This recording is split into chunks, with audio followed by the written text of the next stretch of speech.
Good morning, students. In the last week, we had done the chapter Basic Concepts of Economics. It was the second chapter of your book, Frank ISC Economics book. There are total 8 modules that have been uploaded on the website of this chapter. Today, we are going to start the chapter Definition of Economics. Definition of Economics, the first video. In this chapter, we are going to discuss 4 definitions given by 4 renowned economists. Okay, wealth definition by Adam Smith, welfare definition by Alfred Marshall, scarcity definition by Lionel Robbins, and growth oriented definition by Paul A. Samuelson. Okay, the first definition we are going to discuss is the wealth definition given by Adam Smith. Adam Smith is also regarded as the father of economics, and he gave the definition of economics as, according to Adam Smith, economics is defined as a science which inquires into the nature and causes of wealth of nations. So the definition of Adam Smith is all about wealth.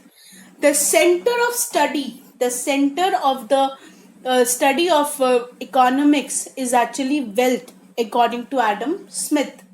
So Adam Smith considers economics as a scientific study that inquires or that finds out the nature and the causes of wealth. How are people earning wealth and how are they spending it? Adam Smith definition is all about wealth. Coming to the features of wealth definition, for every definition we are going to do the features and the criticism of each definition. Features of wealth definition. The first feature is study of wealth. I told you the main center of wealth definition by Adam Smith is the study of wealth. The main object of economics, as per the wealth definition, is to examine how people earn wealth and how do they spend it. Okay, the main purpose of economics is inquiring how people are going to earn wealth and how they will spend it. Second point is second feature is causes of wealth. The causes that leads to increase of wealth. When we study the causes of wealth, here we are studying that what are the factors that lead to increase of wealth. Okay, the definition studies that what activities leads to a person's increase of wealth. Can be increased by production and accumulation.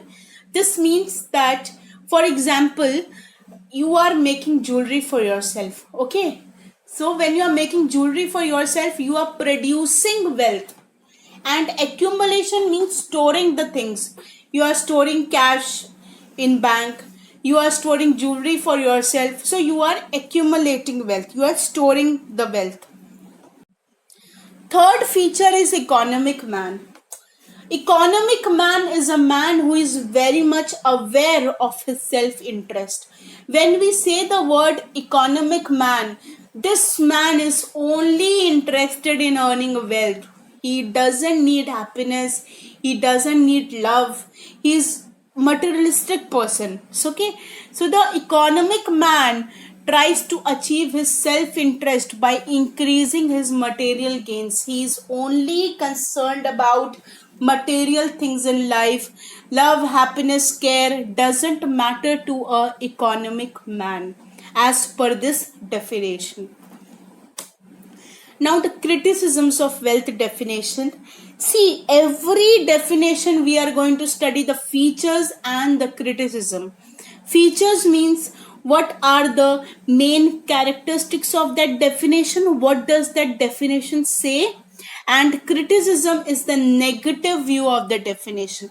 Any definition has a criticism. They have good points, they have bad points.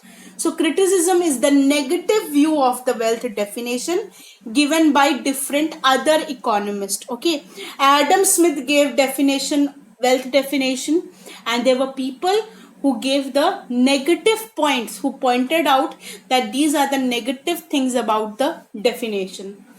So, the first point, too much emphasis on materialism. I told you that there is a concept called economic man. Economic man is just aware of his self interest, he is just interested in material things.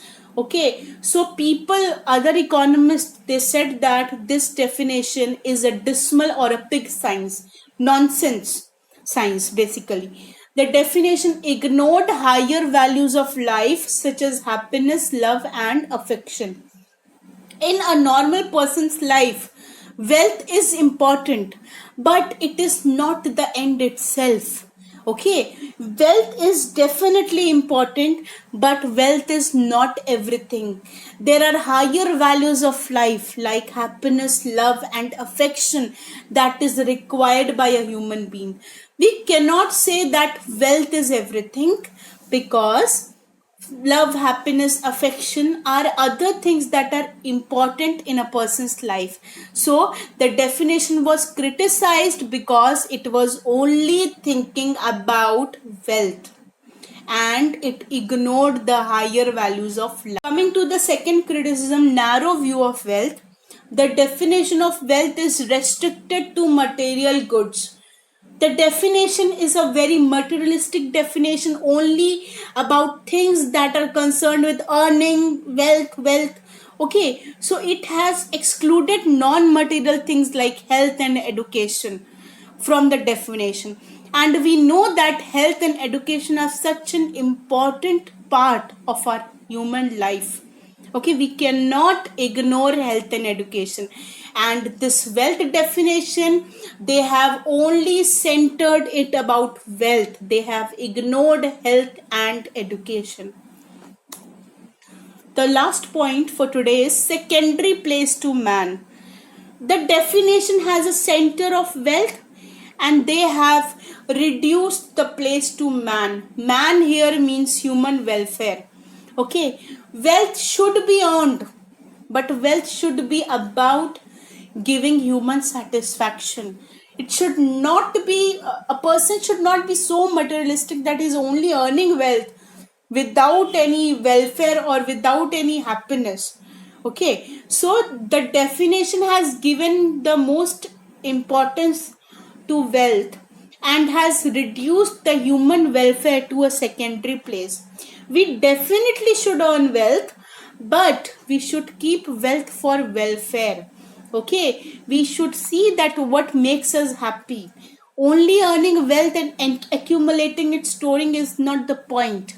Okay, what we will do with the wealth if we don't have a healthy life? So the definition has given only importance to wealth and they have not thought about welfare of the people. What gives them happiness, what is good for them, health, education, or anything that gives them a sense of well-being. These things have been ignored in this particular definition. Thank you, students. That's all for today.